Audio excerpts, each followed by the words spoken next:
समय में तुमको न भूल जाऊं, देहांत के समय में तुमको न भूल जाऊं। शत्रु अगर कोई हो संतुष्ट उनको कर दूं, शत्रु अगर कोई हो संतुष्ट उनको कर दूं। समता का भाव धर कर सबसे क्षमा कराऊं, समता का भाव धर कर सबसे क्षमा कराऊं। त्यागूं आहार पानी औषध विचार अवसर, त्यागूं आहार पानी औषध विचार अवसर। टूटे नियम न कोई दृढ़ता हृदय में लाऊं, टूटे नियम न कोई दृढ़ता हृदय में लाऊं। जाके नहीं कसाए नहीं वेदना सतावे, जागे नहीं कषाय नहीं वेदना सतावे।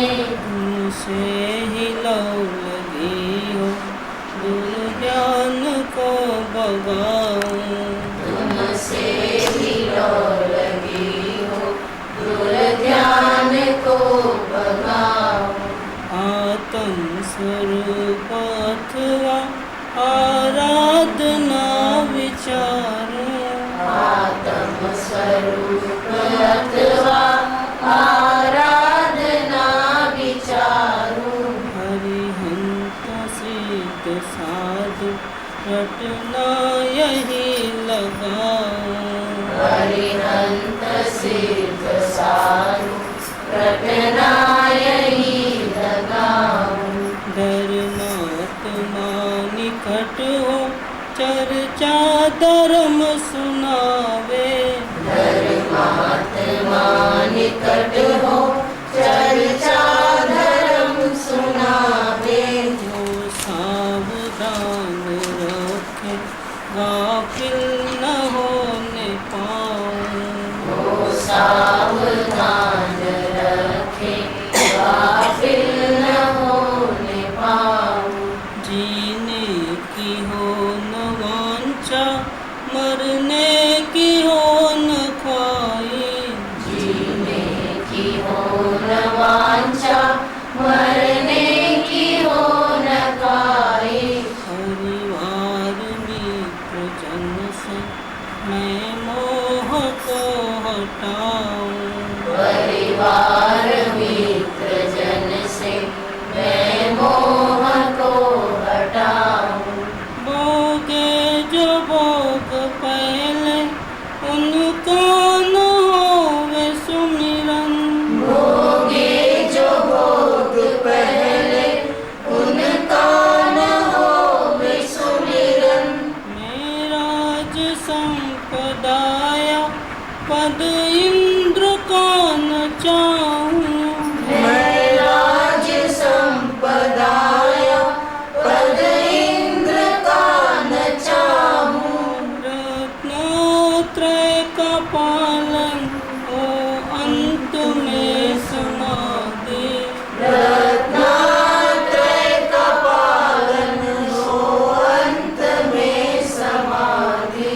शिव राम प्रार्थनाय जीवन सफल बनाऊं, शिव राम प्रार्थनाय जीवन सफल बनाऊं।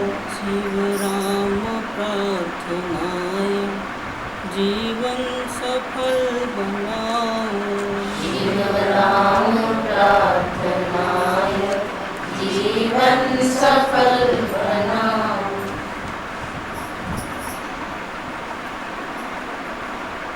नमो रिंताण नमो सिद्धाण नमो आयर्याण नमो वज्जायाण नमो लोये सर्वसारण नमो समय साराय स्वानुभूत्या चकाशय चित् स्वभावाय भावाय सर्वभावांतरचिते मंगलम भगवान वीर मंगलम गौतम मंगलम कुंद कुंडाल जैन धर्मस्तु मंगल सर्वमंगल मांगल्य सर्वकल्याण कारकम प्रधानम सर्वधर्माय जैनम जयतु शासन ओंकार हिंदू संयुक्तम नित्यं ध्यायन्ति योगिनो कामदं मोक्षदं चैव ओंकाराय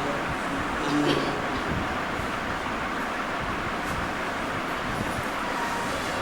आज प्रश्नोत्तरी का थोड़ा 15-20 मिनट लेंगे, इसके बाद भक्ति, इसके बाद बर्थडे का जो है लेटर्स पढ़ने का। प्रश्न किसी को करना है तो कर सकते।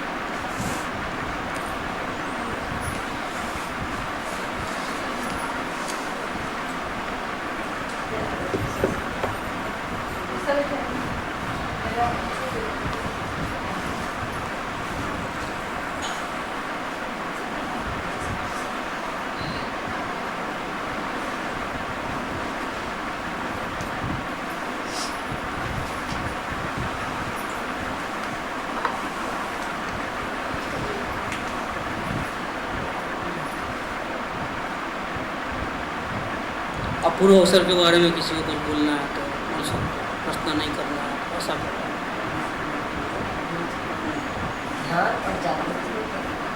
ध्यान और जागृति। ध्यान में तो उपयोग आत्मा से जुड़ा रहता है, परमात्मा से। जागृति में हो सकता है कि वो परमात्मा से जुड़ा हो या ना भी हो, बाहर रह करके भी अलर्टनेस है, ऐसा भी हो सकता है। मतलब ध्यान में तो अपने घर में है, जबकि जागृति में हो सकता है कि अपने घर में नहीं है, बाहर घूमने गया है, लेकिन सावधान बहुत है। वो तो फिर जागृत आदमी तो घर में भी रह सकता है या बाहर भी। जागृति तो घर में भी रख सकते हैं, बाहर भी रख सकते हैं, लेकिन ध्यान ऐसा नहीं होता। ध्यान तो अंदर में ही होता है। इसलिए ज्ञान का काम है जानना और ध्यान का काम है भूल जाना। सब जानना वो ज्ञान, सब भूल जाना वो ध्यान। सबको भूल के हम ध्यान तो करते हैं, सब शरीर यहाँ तक कि रहते हैं, शरीर में भी ध्यान रहता है कि हम है या नहीं है होता। फिर हम बाहर के वाले तो पूरी दुनिया को तो भूल गए। अभी इतना प्रेम नहीं करते हम अपने आत्मा से, बाहर वालों के साथ भी अपने को कोई लगाव है, कांटेक्ट तो है ही है पूर्व कर्मों के, लेकिन अपना भी कोई लगाव नहीं है, ऐसी बात नहीं है। नहीं, अपने तो भाव नहीं रहते ना बाहर आने के। अभिप्राय नहीं है, भाव है, वही होता है। अभिप्राय नहीं होता है, क्योंकि सुख अंदर में मिलता है, इसलिए हम जाना नहीं चाहते हैं, बात उपयोग रखना नहीं चाहते। हाँ, अगर हमको ज़्यादा प्रेम है अपने आत्मा से तो उपयोग बाहर जाएगा तो तकलीफ भी बहुत हो जाएगी। यहाँ तक कि जैसे जैसे आगे बढ़ेंगे वैसे वैसे मंदिर में पूजा पाठ करना, शास्त्र पढ़ना, भक्ति करना, उसमें ही बहुत तकलीफ हो जाएगी।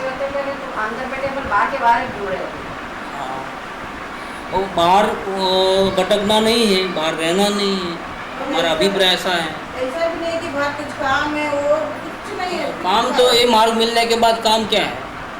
अब परमात्मा क्या काम करेगा? झाड़ू थोड़ा लगाएगा। इसके सिवा जो भी काम करते हो वो तो डूबने का ही है, तो डूबेगा थोड़ा। इसलिए बाहर तो कुछ काम नहीं। ऐसा है, ये मुर्दा तीरता है और तैरने वाला डूबता है, ऐसी स्थिति है संसार। जितने हाथ पैर मारोगे उतने अंदर चले जाओगे, डूब जाओगे। और कुछ भी हाथ पैर नहीं मारोगे तो मुर्दा क्या होता है? पानी में अगर गए, डूब गए और प्राण निकल गए तो क्या होता है? तो लाश नीचे नहीं जाती, लाश अपने आप ऊपर आ जाती है। ऐसे ही जानना देखना तो तीर जाओगे, कुछ करने धरने जाओगे तो डूब जाओगे। करना धरना तो ऐसे भी कुछ है ही नहीं है। जब जिस दिन पता चला कि मैं ही परमात्मा हूँ, उस दिन खत्म। क्या करना, कौन सा पढ़ना है, कौन सी पूजा करना है, कुछ भी नहीं करना। ऐसा मार्ग तो नहीं मिलेगा कि भाई चलो कुछ भी करना नहीं और सब कुछ हासिल हो जाए। लेकिन बहुत प्रैक्टिस लगती है, क्योंकि अनादि की हमारी आदत रहती है करने नहीं करने। वो इसको बहुत फुसला के ठिकाने लगा करके फिर इधर लाना होता है। ये एक दिन का काम नहीं है। कोई लोग कर सकते हैं पुरुषार्थी लोग, लेकिन थोड़ा टाइम लगता है। हाँ बोलो। भावना और हाँ भावना अगर अपने आत्मस्वरूप की रहेगी, आत्म शांति की रहेगी तो पुरुषार्थ अपने आप होगा। लेकिन अगर हम पुरुषार्थ के ऊपर जोर देंगे तो कर्तृत्व भाव में चले जाएंगे। इसलिए कर्तृत्व भाव से बचने के लिए हमको भावना करना है। भावना करेंगे तो अपने आप वो कार्य होगा। जैसे भूख लगती है तो खाने की इच्छा होती है, तो अपने आप किचन में जाना होता है या मांगना होता है। ऐसा ज़रूरत पड़ेगी तो जाएंगे, तो ज़रूरत नहीं तो कहाँ जाएंगे। बोलो। हाँ, अगर पुरुषार्थ हमारा सही नहीं है, बार बार भटकते हैं, अपना टाइम वेस्ट करते हैं, तो समझना कि हमारी भावना में कमी है। इसलिए भावना और पुरुषार्थ का रिलेशन। डायरेक्ट पुरुषार्थ करने गए तो कर्तृत्व भाव, ये कर दूँ वो कर दूँ, कर कुछ भी नहीं सकते। इसीलिए सहज पुरुषार्थ होवे उसके लिए हमको भावना करनी है, और भावना होगी तो वो ज्ञान निर्मल होगा। भावना से अपना ज्ञान निर्मल होगा, और ज्ञान निर्मल होगा तो सहज में पुरुषार्थ हो जाए। ये हम उल्टे क्यों चलते हैं? हम असल में उल्टे जाना नहीं चाहते हैं, लेकिन क्या करें, उल्टी दिशा को सही दिशा मान लिया है। क्या जा रहे हैं आगे? जरा आगे आ जाइए सब लोग। हम आगे बढ़ रहे हैं और गलत जा रहे हैं। क्या जिस दिन हमको लगेगा कि हम गलती में हैं, उस दिन क्या होगा? ब्रेक लग जाएगा। इसलिए क्या करना चाहिए अब अपने को? क्या आत्म शांति की भावना करके समझ पैदा करनी चाहिए। सबसे पहले काम को, दौड़ना बाद में, अभी दौड़ना नहीं है, अभी कुछ करना धरना नहीं है। पहले समझो कि क्या करना है, कहाँ खड़े हो और कहाँ जाना है। पहले ये समझने की ज़रूरत है। और समझ में आ जाए कि हम अपने घर के पास ही है, बिल्कुल बेकार के आटे लगा रहे हैं, अब क्या होगा? आटे लगाना बंद कर देगा, घूमना फिरना, बस वहीं अपने घर में चले जाएगा। तो कृपालुदेव ने 16 साल की 17 साल की उम्र में एक चार्ट बनाया, 7 तत्वों का नाम लिखा, राउंड में बनाया। जीव, अजीव, बंध, मोक्ष, संवर, निद्रा, आश्रव, संवर, निद्रा, मोक्ष, ऐसा। तो ऐसा चक्कर बनाया 7 तत्वों का। इसमें जीव से ऐसा जाएंगे तो क्या होगा?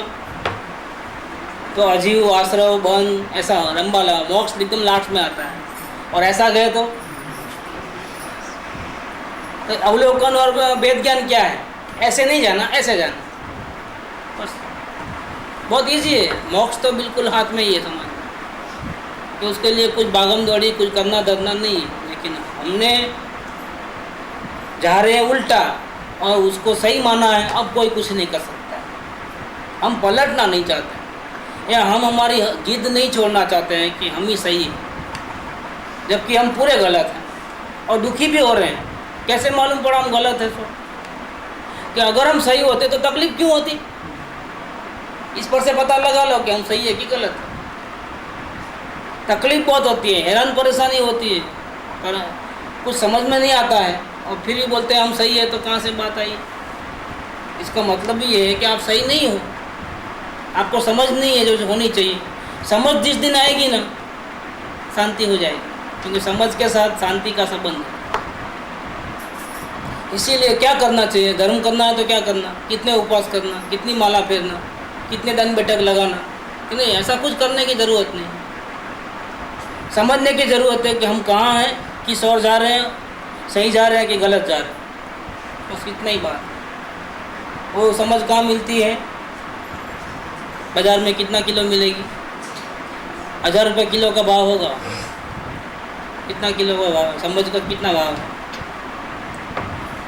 अगर समझ लेने जावे कि हम सही है कि गलत है, तो क्या करना पड़ेगा? क्योंकि समझ के पीछे सब सरल है, बिन समझे सब मुश्किल। सबसे पहले समझ चाहिए। उसके लिए क्या करना है? किधर जाना होगा? समेत शिखर, वहाँ से बहुत से भगवान गए हैं मोक्ष में। हमें शिखर में पाँव रखने से अपने पूरे पुराने कर्म खत्म हो जाएंगे, ऐसा कुछ होता है क्या? क्या होगा? सोनगढ़ जाए तो आगास आश्रम या कृपाउडे के आश्रम में जावे तो वो समझ कहाँ से मिलेगी? वो समझ की ज़रूरत है और वो प्रत्यक्ष ज्ञानी के बिना मिल नहीं सकती। इसलिए मुक्ति का दूसरा नाम है सद्गुरु। मुक्ति तो हमने देखी नहीं है, लेकिन सद्गुरु को अगर देखा है, पहचाना है, तो वही हमारा मोक्ष है। उनके चरणों में जो स्थान मिल जाए ना, बस हमारा पल भर में मुक्ति हो जाता है और करना कुछ नहीं पड़ता। आश्चर्य की बात, यहाँ से दिल्ली जाना है तो प्लेन में बैठना पड़ेगा, जल्दी पहुँचना है, लेकिन मोक्ष जाना है तो कहाँ जाना है, कितना दूर जाना है, कितना पैसा लगेगा? 1 रुपया भी नहीं लगेगा। तो नज़र करो और मोक्ष हो जाएगा। सीधे इधर नज़र करना है और मुक्ति हो जाएगी। इतनी बात है और कुछ नहीं। इसको छोटी सी बात को इतना लंबा चौड़ा कर दिया है, बात पूछो नहीं, इतना होगा, लफड़ा बहुत बड़ा हो गया। तो भावना और पुरुषार्थ, इसमें बहुत सारे संबंध हैं। असल में पुरुषार्थ डायरेक्ट करोगे तो कर्तव्य भाव, भावना से थ्रू जाओगे तो सहज में हो जाएगा। और किसी को क्वेश्चन है तो बोलो।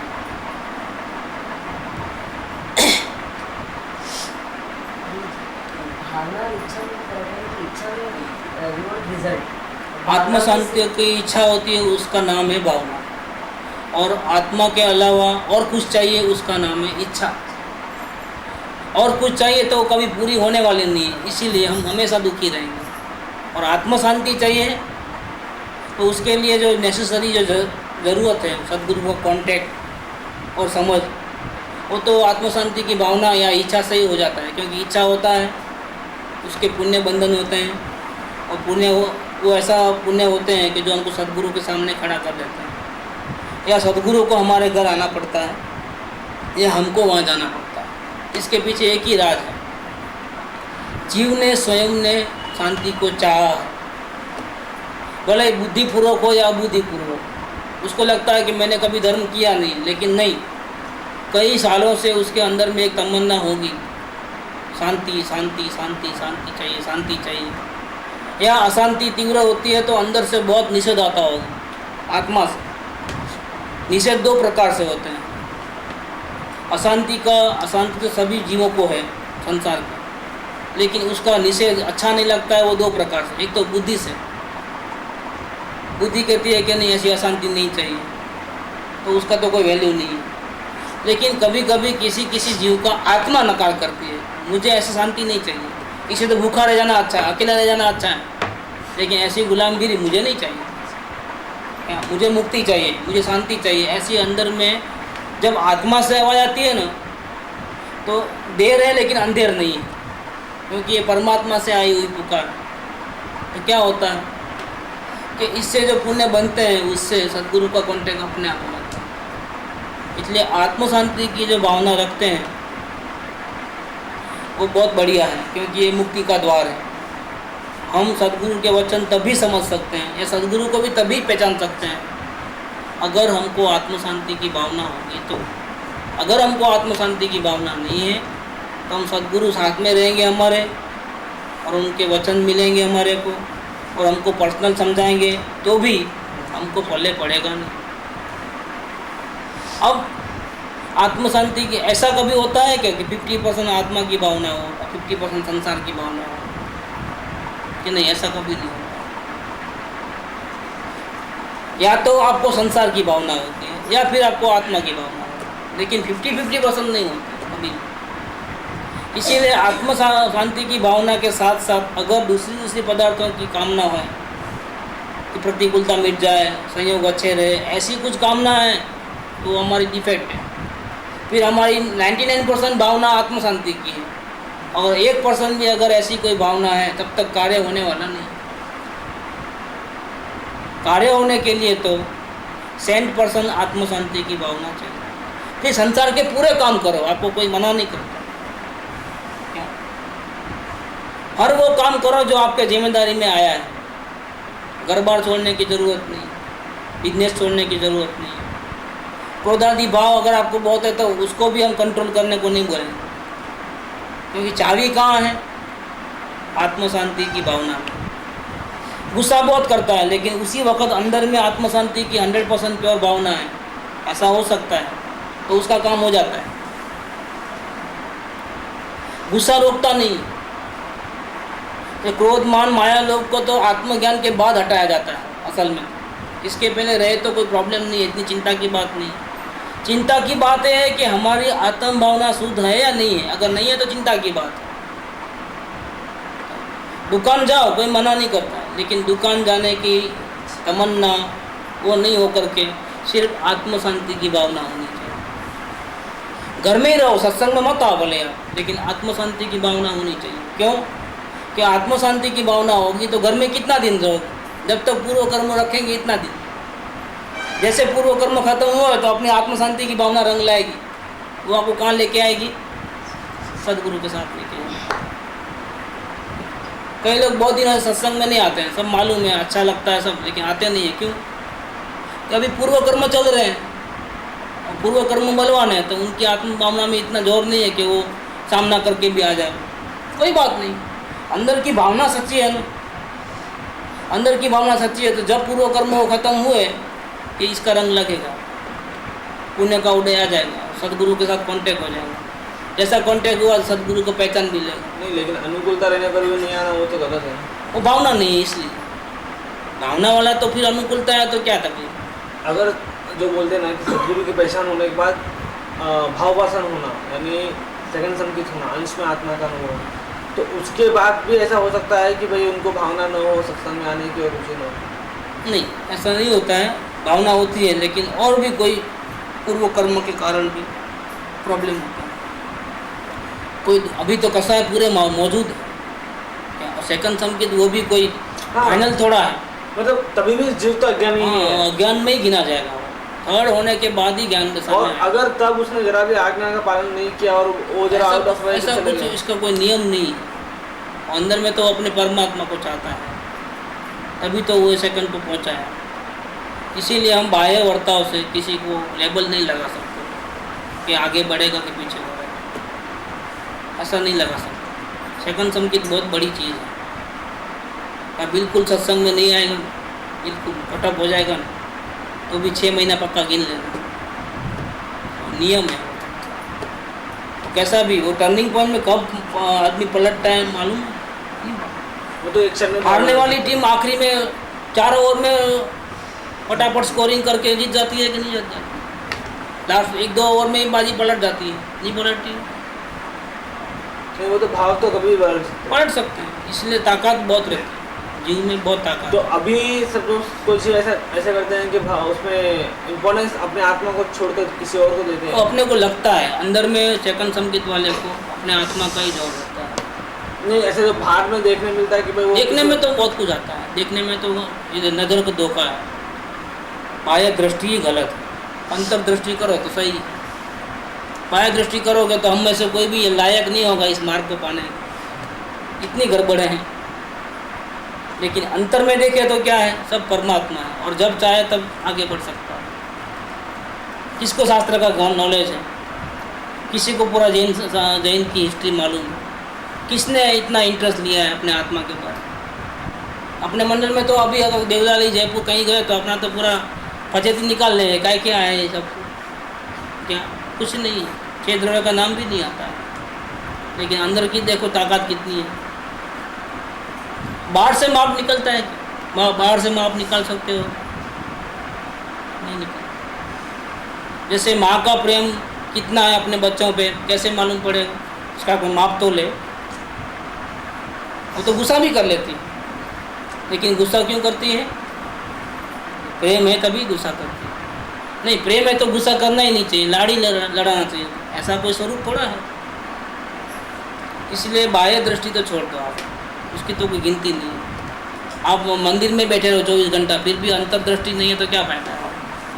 पूरे शास्त्रों का नॉलेज है लेकिन अंदर में समझ नहीं है तो क्या फ़ायदा है? उसका तो कोई मतलब टाइम पीरियड है जो भी है वो तो रंग है। वो तो पूर्व कर्म अपना नाटक का रोल बजवेगा। अंतरंग में आप भले ही पूरा पलट गए हो तो उसके अंदर भी अगर हम अपना संभाल लें, आत्मा से बंधे रहें तो बच सकते हैं उसमें भी। नहीं, जल्दी लेट का होता है या स्मूथली होता है, इजी होता है। सदगुरु के शरण में रहने से क्या होता है, बहुत इजीली कार्य होता है। अब इसमें मेहनत बहुत लगेगी। नहीं, इसमें क्या है, जुड़ना भी हो जा रहा है ना, उदय में जुड़ना भी हो और रहा दुखी भी तो होते हैं, है। दूर जुड़ना होता है, दुखी दूर होता रहते है। हैं तो दुखी नहीं होते हैं। जुड़ना दुखी सब होता।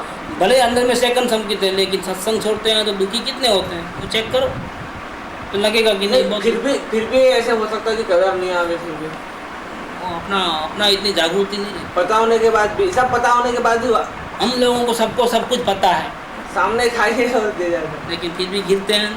हाथ में दिया लेकर गिरते हैं। पहले अज्ञानी थे और गिरते थे, अब हाथ में दिया है तो भी गिरते हैं। कि जरूरी है कि आत्मज्ञान होने के बाद गलतियां नहीं होंगी। नहीं, इसलिए आत्मज्ञान होने के बाद भी, लेकिन पहले क्या था, आत्मज्ञान नहीं था तो पता नहीं चलता था और दुख नहीं लगता था गलतियों का। अब क्या हुआ है, आत्मज्ञान हो गया तो क्या हो गया है, क्या गलतियां नहीं होती, ऐसा बात नहीं, गलतियां बंद नहीं हुई है, गलतियां तो अभी भी चालू है। क्रोध, मान, माया, लोभ सब चालू है, पूरे संसार के रंग में रंगे हुए हैं। लेकिन फर्क क्या पड़ा कि पहले पता नहीं चलता था, अब पता चलता है। पहले दुख नहीं लगता था, अब दुख लगता है। अपने आप के ऊपर शर्म आती है, घृणा होती है। तो सेकंड संकेत के बाद जो भावना होती है शुद्ध स्वरूप की, वो भावना एकदम 100% कांस्टेंट रह जाती है। कभी ऐसा होता है कि हम भावना को इम्पोर्टेंस नहीं देते, तब पुरुषार्थ नहीं होता, और जिस दिन भावना को वो तो importance ज्ञान दशा के बाद भी ऐसा है। परमात्मा को देखने के बाद भी अगर आप वहाँ ध्यान नहीं देते हो तो क्या आवेदन थोड़ा आता है। श्रद्धा पूरी क्लीन हो जाती है, लेकिन फिर भले भी क्या करना था, सब डिपार्टमेंट अलग अलग है, एक ही आत्मा में अनंत गुण है। श्रद्धा अलग, चारित्र अलग, दर्शन अलग, वीर्य अलग, सब अपना अपना कार्य करते हैं। सेकंड संकेत वो अभिप्राय बदलने वाला मामला है। तो अभिप्राय अलग रहता है, आचरण अलग रहता है, ज्ञान अलग रहता है, सब अलग अलग रहता है। मेन बात है अभिप्राय बदलना। अगर अभिप्राय बदल गया तो देर नहीं लगती है। मतलब सेकंड संकेत माने सगाई हो गई, अब 6 महीने के अंदर शादी होगी और फिर उसको भी ऐसा ही बोलो कि सम्यक दर्शन हुआ तो सगाई हो गई, अब मुक्ति होगी, लेकिन 15 भाव में होगी मैक्सिमम। ऐसा हर एक के साथ लागू होता है। भाव वासन मतलब सेकंड संकेत में और इसमें ऐसा होता है। सेकंड संकेत के बाद थर्ड आने का ही है, उसका टाइम लिमिट है 6 महीने। और थर्ड होने के उसको अगर सगाई गिनते हो तो मुक्ति आनी ही है, लेकिन टाइम लिमिट कितना है कि मैक्सिमम 15, तो कार्य होना ही है। और कुछ क्वेश्चन है तुम्हारा?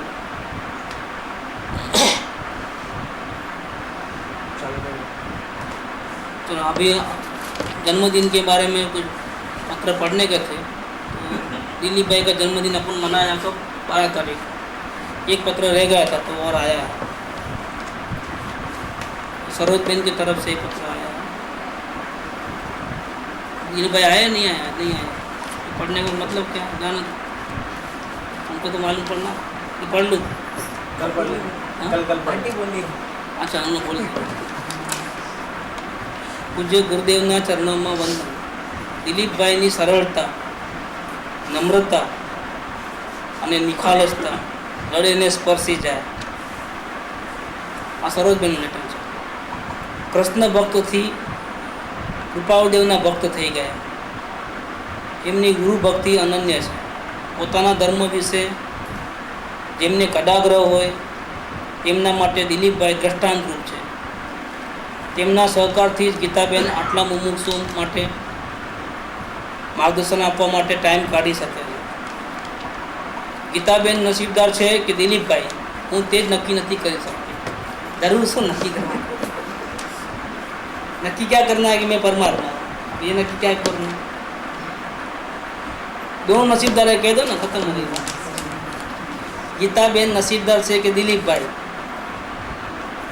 હું તે જ નક્કી નથી કરી શકતી.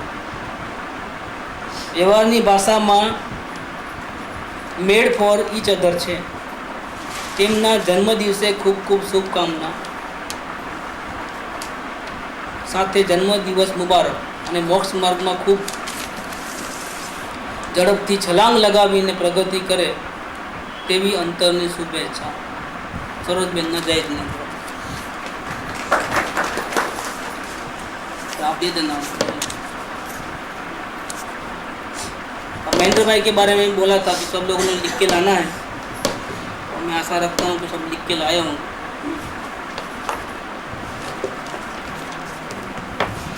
महेंद्र भाई का जन्मदिन था 11 अप्रैल को।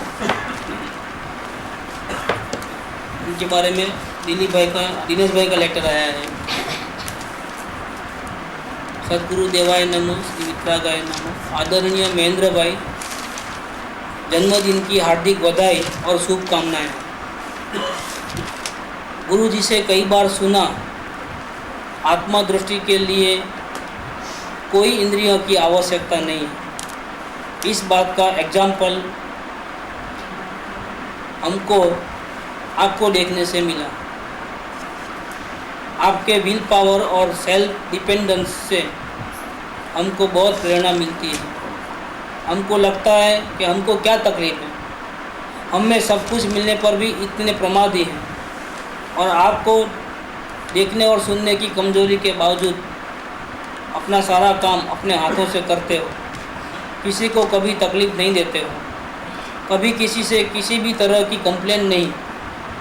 आपका सत्संग के लिए जो श्रद्धा है वो सराहनीय है। इतनी दूर से बस में आकर आप अपने आत्मविश्वास का एक झलक बताते हो।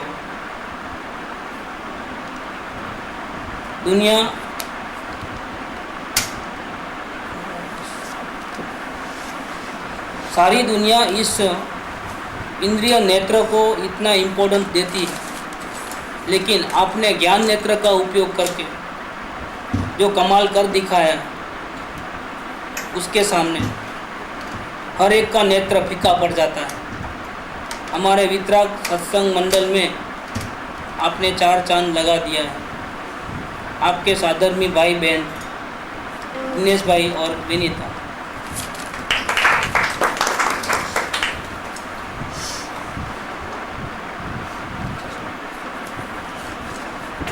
और भी लेटर्स आए हैं।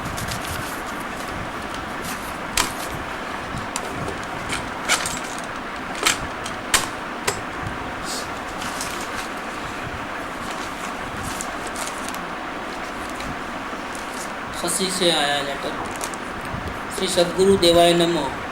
आदरणीय महेंद्र भाई, जन्मदिन की बहुत बहुत बधाई हो। सदा चुपचाप शांत रहने वाले महेंद्र भाई, आपकी खामोशी ही सब कुछ बता देती है। आपकी साधना के बारे में, आपके स्वभाव के बारे में। शांत मुद्रा, काया की स्थिरता साफ झलकाती है आपके मन की शांति को। घंटों सत्संग में एक ही आसन पर जमे हुए देखा है मैंने आपको। जब भी भक्ति चलती है, आप बड़ी तन्मयता से ढोल बजाते हुए उस वातावरण का आनंद लेते हैं। आप जब से पहली बार गुरु जी से मिले, तब से मैंने देखा है आपको। आते ही आपने अपनी साधना शुरू कर दी। 3 दिन में ही आपने अवलोकन को समझ लिया। चाहे जैसे भी भाव हो, गुरु जी को सर्वसमर्पण रूप से बता देना और तुरंत मार्गदर्शन लेना आपकी गुरु जी के प्रति अटूट श्रद्धा को बतलाता है। इसीलिए आप भी गुरु जी के बहुत ही चहेते और विश्वास पात्र शिष्य हो। जब भी आपको पूछा जाता इस मार्ग के बारे में, अपने परिवर्तन के बारे में, आपके मुंह से एक ही वाक्य निकलता है कि गुरु जी की कृपा से सब आनंद ही आनंद हो गया। आप सदा सभी से कहते थे, हमें प्रतिकूलता में तो जागरूक रहना ही है, परंतु अनुकूलता में तो विशेष रूप से जागरूक रहना है, क्योंकि अनुकूलता चिकनी ज़मीन की तरह है जिस पर हम आसानी से फिसल सकते हैं। लगभग सभी यात्राओं में आपका साथ चलना होता है, लेकिन कभी अपनी वजह से जरा सी भी तकलीफ न हो, ऐसा आपका व्यवहार रहता है। सदा स्थिर मुद्रा, स्थिर आसन। जब भी आपको साधनारत देखती हूँ, लगता है साक्षात मुनिराज की छवि झलक रही है।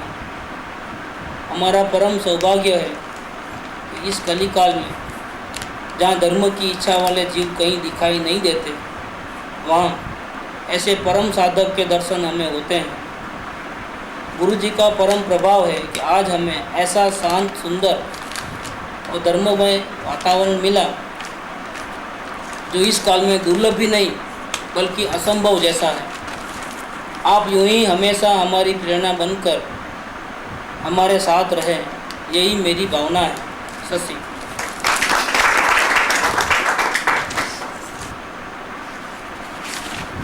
और एक लेटर आया है सुरेंद्र भाई की तरफ से। श्री सद्गुरु देवाय नमो, happy birthday. Happy birthday Mahendra भाई। महेंद्र भाई को जन्मदिन की बहुत बहुत बधाई देता हूँ। महेंद्र भाई, पिछले कर्म तो सभी को काटना ही पड़ता है। आप जैसे और भी बहुत से बंधु हैं जिन्हें आंखों से दिखाई नहीं देता है, लेकिन आप जैसी किस्मत करोड़ों में एक कोई मिलती है जिन्हें परमेश्वर की आंखें मिली हैं। और जिस अर्जुन को परमेश्वर की आंखें मिलती है वह संसार के बड़े से बड़े युद्ध को भी हंसते हंसते जीत लेता है। ऐसे ही अर्जुन का रूप मैं आप में देखता हूँ। जिसके साथ परमात्मा हो उसे किस बात की फिक्र हो सकती है। परमात्मा और उस पर आपके अटूट प्रेम ने इस कमी को कभी आप पर हावी नहीं होने दिया। मुनि दशा का वर्णन हम रोज़ गुरु जी से सुनते हैं। मुझे लगता है ऐसे ही एक मुनि आज हमारे बीच बैठे हैं जिन्हें जड़ शरीर की कोई परवाह ही नहीं है। वे तो अपने परमात्मा स्वरूप में ही मस्त हैं। सच महेंद्र भाई, अगर दिल की बात कहूँ तो आप हमसे ज़्यादा किस्मत वाले हैं। सुरेंद्र भाई।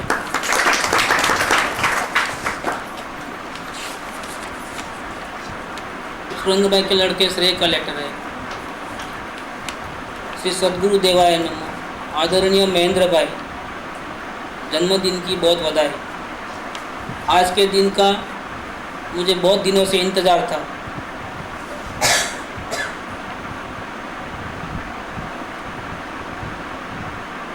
उतनी खबर मैंने कहीं नहीं देखी है।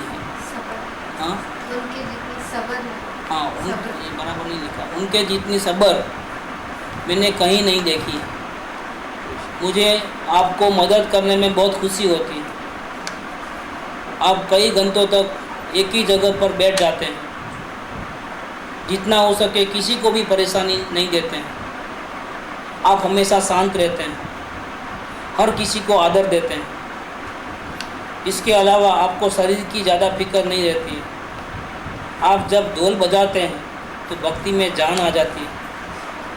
मुझे आपसे बहुत कुछ सीखने को मिलता है। किसी से ज़्यादा बातचीत नहीं करते हैं। मेरी तो यह इच्छा है कि आप और साधना करें और इस मार्ग में आगे से आगे बढ़ें। आपका आज्ञाकारी श्रेय।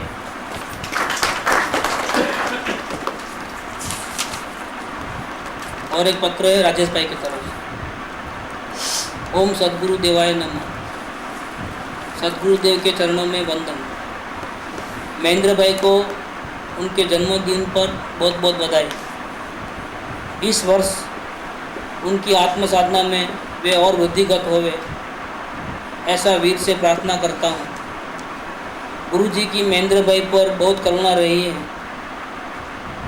महेंद्र भाई ने एक ज्वलंत उदाहरण दिया। इंद्रियों का रोल नहीं है भगवान बनने में। With best wishes to Mahendra भाई, राजेश भाई। और राजेश भाई का दिलीप भाई के बारे में भी एक लेटर है। ओम सद्गुरु देवाय नमः। गुरुदेव के चरणों में वंदन। दिलीप भाई को उनके जन्म दिवस पर बहुत बहुत बधाई। दिलीप भाई बहुत सरल नेचर वाले हैं। गीता बहन ने प्रभावना इस धर्म की है, उसमें दिलीप भाई के साथ के बगैर ये संभव नहीं है। दिलीप भाई को धन्यवाद करता हूँ। With best wishes to Dilip भाई फ्रॉम राजेश भाई।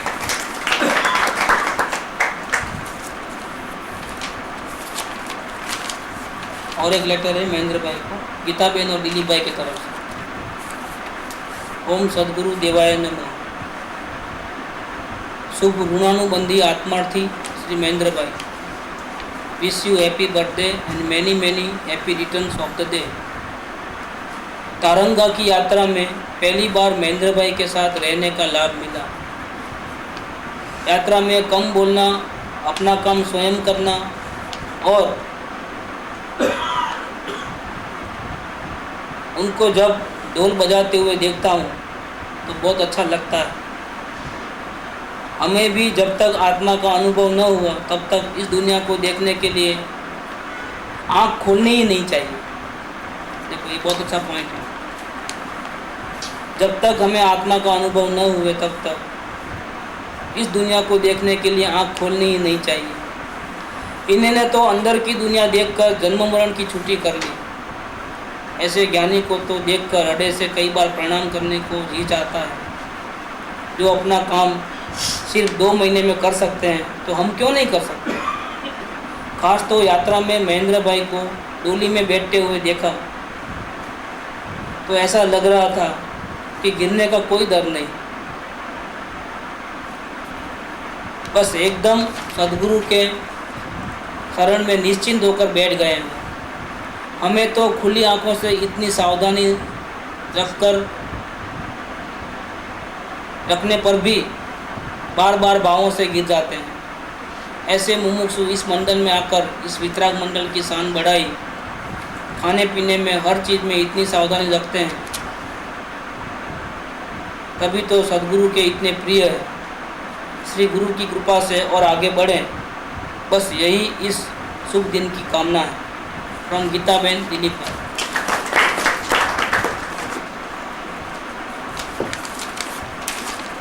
एक लेटर में मंथन की तरफ से आया है। परम पूज्य सदगुरुदेव के चरणों में नतमस्तक वंदन। उग्र साधक व मेरे प्रिय महेंद्र भाई, जन्मदिन पर आपको बहुत बहुत बधाई। महेंद्र भाई एक ऐसे मुमुक्षु हैं जिनको देख हर धर्म प्रेमी व्यक्ति को दासानुदासपने का भाव आ ही जाता है। उनकी सरलता व उनके अटूट आत्मविश्वास से कौन अपरिचित है। अरे धन्य है उनकी साधना, धन्य है उनका अवतार।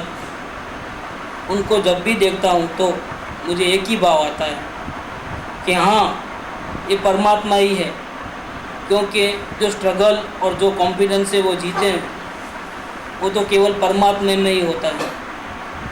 बस इस वजह से उनके स्मरण मात्र से हर कठिनाई से लड़ने का मनोबल उत्पन्न होता है। He indeed is a very holy soul, the remembrance of which itself gives a whole lot of confidence and strength, with wonderful optimistic outlook towards life. निर्भय निराधार हैं सुरवीर परमात्मा, वारे वाह ज्ञान नेत्र से कर डाला भव भ्रमण का खात्मा।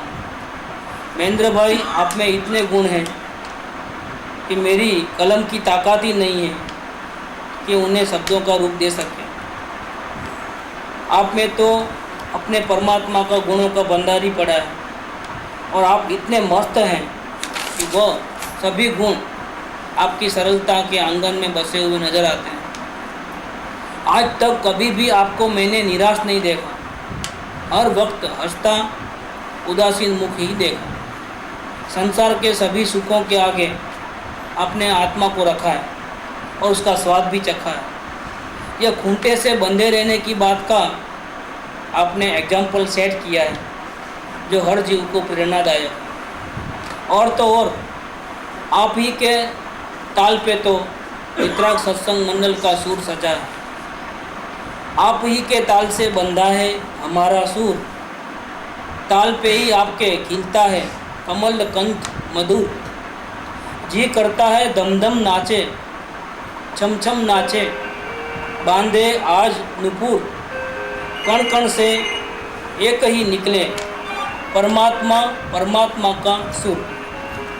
महेंद्र भाई ने ये प्रूव किया है कि पंच इंद्रियों बिना ही यह अतीन्द्रिय ज्ञान खिलता है। यह तो उनके अटूट मनोबल व कठिन पुरुषार्थ का भी प्रूफ है। मैं तो केवल उन जैसे बन सकूं ऐसी भावना पाता हूँ। जब भी किसी का जन्मदिन होता है हम अक्सर भावना पाते हैं कि वे भी परमात्मा शीघ्र ही बने। पर महेंद्र भाई के लिए तो मैं यह लिखता हूँ कि अक्ष तुम्हारा शीतल जैसे हो शशि, चेहरा तुम्हारा उज्जवल जैसे हो रवि। महेंद्र भाई आप में तो मैं देखूं परमात्मा की छवि। Once again wish you happy birthday from Manthan साहब।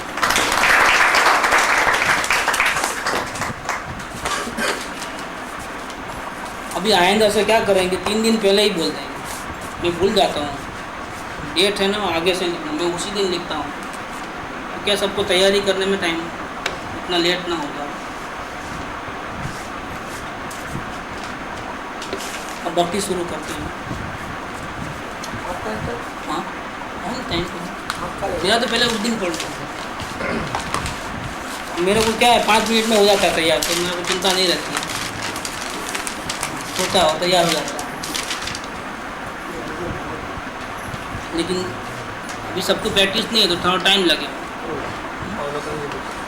अवलोकन की बुक लीजिए, ये हो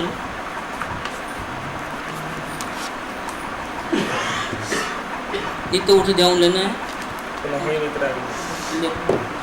महेंद्र भाई ढोल बजाओ।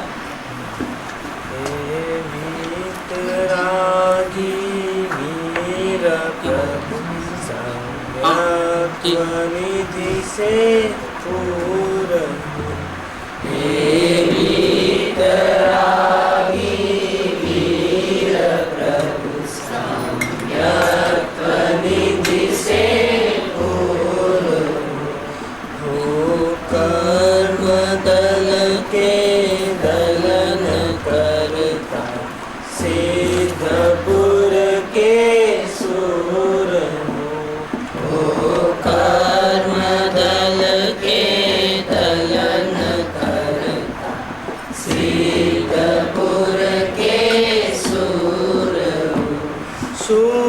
शुद्धात्मा को साध कर सर्वज्ञ पद को पा लिया।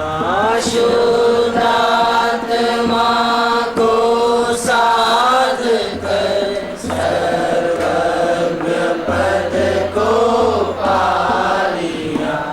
मद मोह मिथ्या ज्ञान तज कर ज्ञान कमल खिला लिया। मद मोह मिथ्या ज्ञान तज ज्ञान कमल खिला लिया।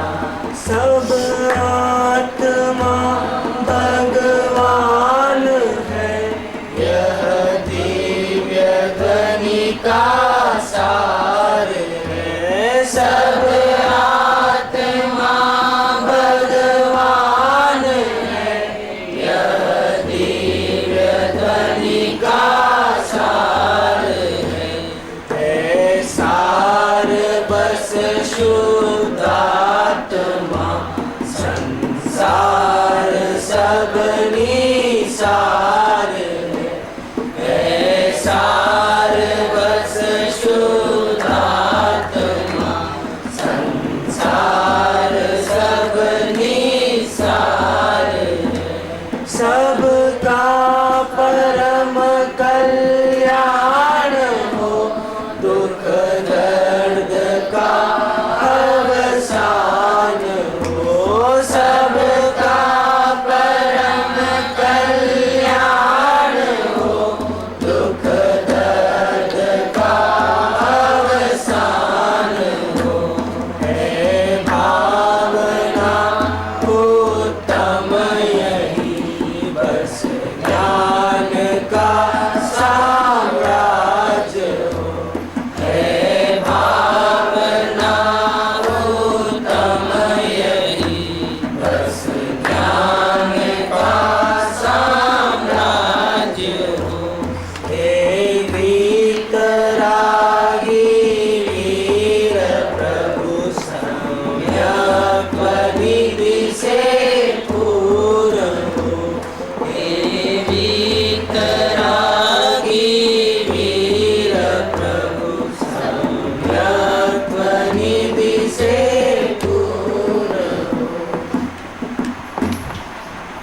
डिमांड आया है, कुछ महेंद्र भाई 2 शब्द बोले।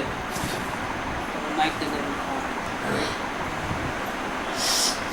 महेंद्र भाई 2 शब्द बोले जो आप।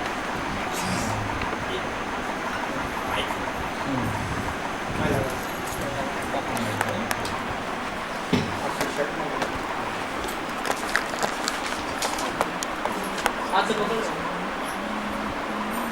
श्री गुरुदेव नमः। आपकी कृपा से ही जो कुछ बदलाव आया है वो आपकी कृपा से ही सब हुआ है। संपूर्ण वितराग सत्संग मंडल परिवार सब मुमुक्षों के कारण से भी बहुत कुछ जानकारी मिली है।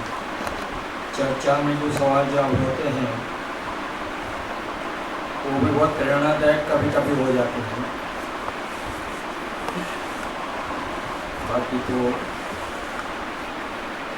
परमात्मा जो आत्मा ने जो दृष्टि जो वहाँ होती है वहाँ तो मुँह भी नहीं खुलती। सब इंद्रिय अभी टोटली वश हो गए, वैसी हालत में हो गए। तो शब्द निकालना, विकल्प करना भी बहुत तकलीफ होता है। और टोटली जीवन शांत, बोलो टोटली जीवन और शांति हो गया है। और ईश्वर कृपा से ये साधना में अभी जो मुनि दशा की जो अपूर्व अवसर की जो चल रही है वो बहुत प्रेरणादायक है। उससे तो अभी बहुत आधा है अपना मंजिल। ईश्वर से वही चाहता हूँ कि गुरु जी की कृपा से ये साधना में और सब मुमुक्षु की कृपा से बहुत शांति आनंद से आगे बढ़ें और सभी जनों को ये परमात्मा मार्ग का शांति प्रेरणा करे।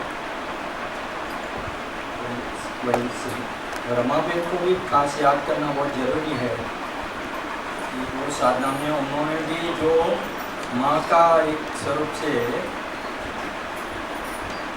जो ध्यान दिया था वो टाइम में, वो भी बहुत याद बहुत आ रही है। तो उनकी भी बहुत बड़ी कृपा है। तो अभी याद नहीं आ रहा है, फिर भी बहुत शांति, बहुत आनंद महसूस कर रहा हूँ, बहुत खुशी है।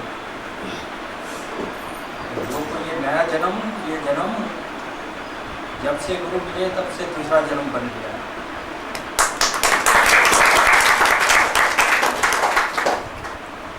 तब से ये सच्चा जन्म मैं समझ रहा हूँ। गुरु जी की चरणों में नमस्कार। पहले आप कौन सा धर्म पालते थे? वैष्णव था। क्रिया करते थे ऐसा कुछ? उनकी कोई क्रिया करते थे धर्म की? पूजा पाठ और गीता पाठ ये सब चालू ही थी रेगुलर। सत्संग भी आ रहा था, फिर आश्रम में और बहुत कुछ सत्संग में जाने का हुआ। लेकिन ये जो परिवर्तन जो यहाँ होने का स्वयं परिवर्तन, वो तो सुन के वैसे ही निकल जाते थे। यहाँ तो स्वयं चेंज करने का मौका मिला, जो कहाँ भी मैं नहीं देखा है। तो अवलोकन की प्रथा से ही अपनी इच्छा मुक्त हो जाना, ये कहाँ भी मैंने नहीं देखा है। जो स्वयं से ही बदल जाते हैं, करना नहीं पड़ता है, हो जाता है। एक बड़ी बात मैं यहाँ से जानकारी आनंद मिली कि स्वयं से स्वयं बदल सकता है। जो मैं नहीं समझ रहा था कि इतना मैं परिवर्तन कर सकूँगा, ईश्वर की कृपा से ये मेरा धन्य लाभ समझता हूँ कि ये यहाँ आने का मुझे मौका मिला। ओम प्रकाश जी का भी बहुत शुक्रगुजार हूँ कि उन्होंने मुझे यहाँ का रास्ता दिखाया। घर में जो आप पूजा पाठ पहले करते थे अब नहीं करते तो घर में प्रॉब्लम हुआ? पहले पूजा पाठ वगैरह करते थे घर में, अभी नहीं करते हो तो कुछ शुरू में तकलीफ आई थी घर में?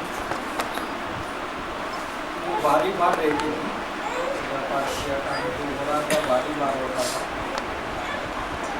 लेकिन परिवर्तन कुछ नहीं होता था। वो होने के बाद वापस को ऐसा तो वैसा ही पोजिशन में आ जाते थे। यहाँ तो स्वयं को शांति मिली, दूसरे को भी शांति मिली, ये एक बड़ी बात देखने को मिली। स्वयं बदल जैसे दूसरे भी शांत हो गए, अपन को भी शांति मिली।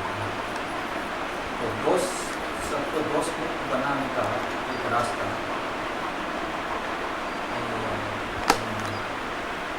कृपालु देवी ने दिखा दिया। तारा दोषे तारे बंधन से ये सबको दोष मुक्त बना दिया। तो अपन खुद को ये दोष से कैसा मुक्त बनाना, उसका रास्ता अवलोकन से जानने को मिलेगा।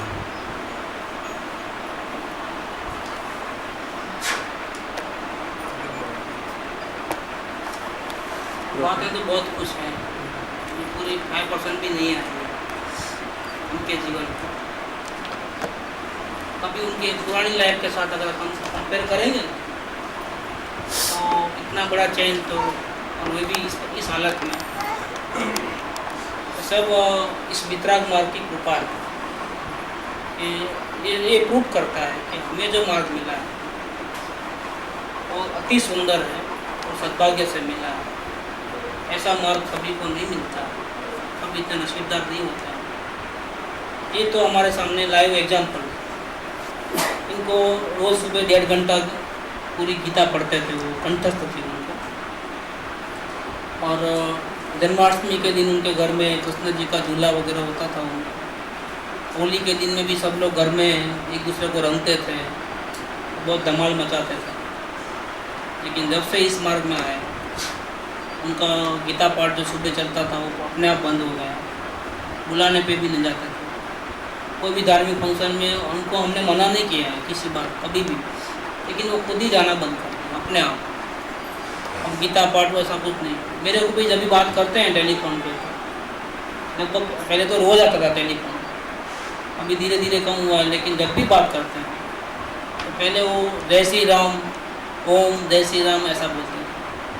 जब मेरे पास शुरू में आए, जब करीब 5-6 महीना चला, लेकिन बाद में अब चेंज हो गया, अब जय जिनेंद्र बोलते हैं। जब भी बोलते हैं जय जिनेंद्र। मेरी आदत नहीं है बोलने की, लेकिन इनको आदत पड़ गई है। जब भी बात करते हैं टेलीफोन में, शुरुआत वहाँ से करते हैं जय जिनेंद्र से, और एंड भी जय जिनेंद्र से करते हैं। एक बहुत बड़ा चेंज देखा है इस मार्ग में। भगवान को या गुरु को जरा भी पूजा करवाने की इच्छा नहीं होती, क्योंकि वो पूर्ण वितराग है। लेकिन जो इस मार्ग में आता है, उसके आत्मा से ही ये आवाज़ निकल जाती है सदगुरु के प्रति और परमात्मा जिनेंद्र के प्रति। उसको अपने आप अंदर से ही भक्ति भाव आता है। जब वो भक्ति भाव आता है तो किसी और जगह समर्पण भाव नहीं रह सकता। कहीं जाता हो, पहले कहीं भी धार्मिक क्रिया करता हो तो करना छोड़ना नहीं है, छूट जाता है। ऐसा ही चेंज मैंने प्रकाश भाई में देखा, पुणे वाले। तो पहले तो कितना उनकी भी पूरी हिस्ट्री सुनो तो आश्चर्यचकित हो जाओ। अच्छा, कृष्ण भक्त हैं, उनके आजू बाजू में मैं एक दिन रहने को गया था, तो उनके अड़ोस पड़ोस वाले ऐसा बोले कि कृष्ण भगवान की बात करेंगे तो हम सुनने को आएंगे, और आपको सुनने को आना है तो आओ, नहीं आना है तो कोई बात नहीं, यहाँ तो आत्म शांति की बात चलती है।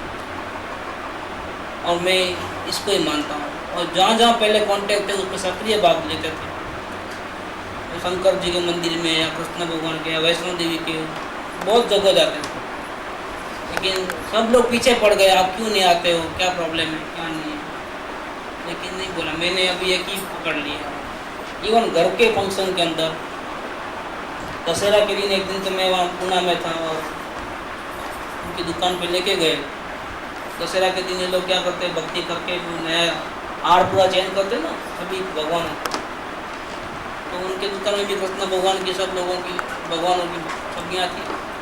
उनके पिताजी को मालूम है कि कभी अभी नाम लेता नहीं है किसी का भगवान का, मंदिर में भी कभी आता नहीं। तो मेरे सामने उनको बोले देखो ये नया हार आया है, पुराना निकाल के नया लगा दो, तेरे हाथों से अच्छा लगे।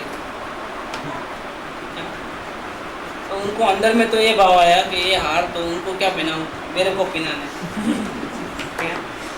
मेरे बाद में बोले कि मेरे को सुनते ही मेरे को ऐसा भाव आ गया, असल में हार तो आपको पहनाना चाहिए, इनको पहनाने का कोई मतलब नहीं है। लेकिन मैं खामोश रहा, इतना कोई ज़्यादा मगजमारी नहीं किया। इतने में एक नौकर आया, नया रखा था और तेरे हाथ से अच्छा लगेगा, तू भी लगा करके उसको हाथ पे थमा दिया। ये चेंज हमने नहीं बोला है, किसको मानना किसको नहीं मानना हमने कभी किसी को नहीं रोका, लेकिन ये अपने आप हुआ।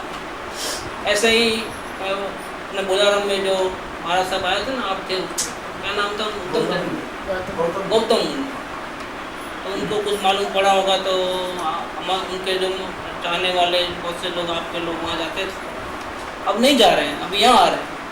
उनको मालूम पड़ा तो मेरे साथ बातचीत हुई, तो करीब 1-1.5 घंटा बातचीत करी। उनको पता चल गया कि मैंने कभी किसी को नहीं रोका है कि ये करो ये नहीं करो, लेकिन समझ में ही जिसको ये मार्ग मिल जाता है तो सच्चा भी चाहिए और झूठा भी चाहिए, ऐसा कैसे हो सकता है? जहाँ अपनी आत्म शांति ज़्यादा होती है, जहाँ विशेष लाभ होता है, वहीं जीव अपने आप जाता है। जब उनको पता चला कि ये जो मार्ग है इसमें सच्चाई है, इसमें आत्मा बदलता है, अंदर से बदलना होता है, बाहर से शायद क्रिया से बदले नहीं बदले कोई बात नहीं। तो ये जो है ना, ये फाउंडेशन की बात हमारे धर्म के अंदर जो यहाँ पर सिखाया गया। आज सुबह सुबह मुझे विचार आया कि हम जब गुरुदेव के पास जाते थे, काली साईं के पास, तो कितने लोग आते थे और सबके हाथ में किताब रहती थी, और गुरुदेव जो कि किताब का अर्थ करते थे ना, वो एक से सब कैरी करते थे। मतलब एकेडमिक स्टाइल थी। आत्मा को समझने के लिए शास्त्र मेन था, अवलंबन, और शास्त्र का अर्थ से वो सबको समझाता। उनको अपनी बात को रखने के लिए शास्त्र का आधार देने की जरूरत पड़ती थी गुरुदेव, क्योंकि बहुत विरोध था और उनको प्रभाव ना करनी थी। वो ऐसा ही जीव है, मंगल जीव है। तो जब तक आपको पूर्व के आचार्यों के, ऋषि महाराजों के लिखे हुए शास्त्रों का प्रमाण नहीं दोगे, आपको कौन मानेगा? तो वो उनकी पास वैसी पद्धति हो गई थी कि देखो मैं मेरे घर की बात नहीं करता, देखो आचार्य कुंकुम भगवान इस शास्त्र में लिख के गए हैं, तुरुलमल जी मोक्मा प्रकाशक में लिख के गए हैं। ऐसे बहुत से कितने हजारों शास्त्रों का स्वाध्याय चलता था, और फिर मेरे हाथ में बुक रहेगी तो आप बोलोगे कि मैं उल्टा अर्थ करता हूँ। नहीं, आप रखो सब। और अगर आपको शास्त्रों की भाषा इतनी हार्ड समझ में नहीं आती, जैसे पर्याय है, द्रव्य है, गुण है, तो पंडितों के क्लासेस रहते थे। जाओ इस पंडित के पास पहले जा कर के महीने भर के अंदर ये सिद्धांत प्रवेशिका है वो पढ़ोगे, उसके बाद लेक्चर में आपको सब समझ में आएगा, लेकिन समझना जरूरी है। मैं डायरेक्ट आचार्यों की बात आपको समझाना चाहता हूँ, डायरेक्ट शास्त्रों के माध्यम से। वो उनके ऊपर बहुत जिम्मेदारी है। सोगाना जी भी लिखते थे कि गुरुदेव इतना करते हैं, हमको तो सब खाना बना करके, हलवा बना करके देते हैं, तब हम खा सकते हैं, तो शास्त्र में से निकालने की हमारी कोई शक्ति नहीं है। सोगानी जी का ये कहना है।